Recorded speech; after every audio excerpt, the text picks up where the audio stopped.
Creating a book can be expensive, and I don't think people are aware of the expenses. Okay, so we're moving on to Valentina Lafredo is having her first photography book published shortly. Pre-sale starts in 2 weeks, Great. printing in early March, and she wants some book launch tips. She's not alone. She has a publisher with distributors, but they have Oh, many titles, great. and I want to make sure that mine does well. So she's looking at articles and she's looking at a bunch of different things, and being that it's a photography book, she just wanted to see if you have any tricks or advices on how to promote it and how to launch it. This is great because I've been wanting to talk a little bit more about launching a book. Creating a book can be expensive, and I don't think people are aware of the expenses that go into a book. And I was trying to calculate between, I work with several editors, I work with a book cover designer, I work with a layout editor, and I think the entire book cost just over $6,000 for me to put together technically. And then there are launch costs with Amazon and the people launching it. And I was doing the math, and I think on a sale of a book, I make just under $5 for my price point, which is not a lot of money. Amazon takes a huge cut. The printer publisher takes a cut. So at the end of it, I think people think that you walk away with making a lot of money.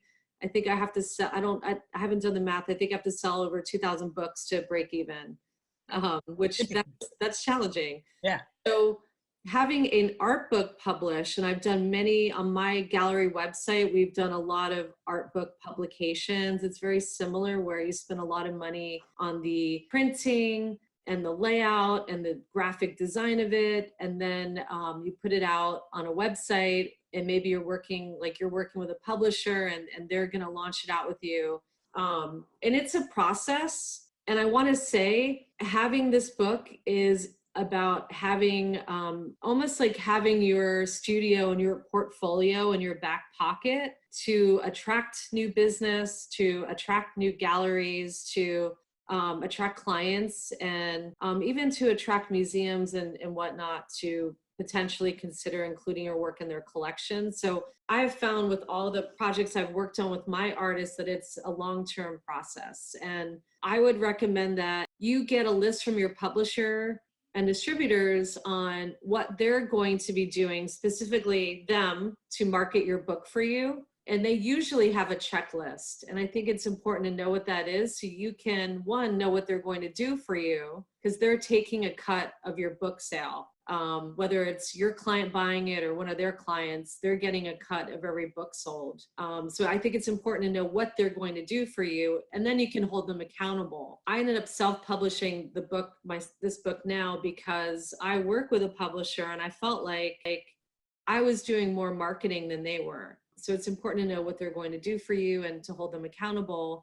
And then to do your own marketing, I'm a little bit old school. I'm a big fan of my email list that I've developed over the last 20 years. And we do a lot of email marketing to them. And that's really effective still. A lot of my particular clients who are in their 40s on up, they're not necessarily hanging out on Facebook or on Instagram, but they will read my emails because it's hitting their inbox and they want to see what I'm up to. I still believe for my market that email marketing is really effective. So I do a lot of that through email marketing. And then I also do a lot of direct selling where people know, they hear from me directly, hey, buy this book. We put books up on the gallery website.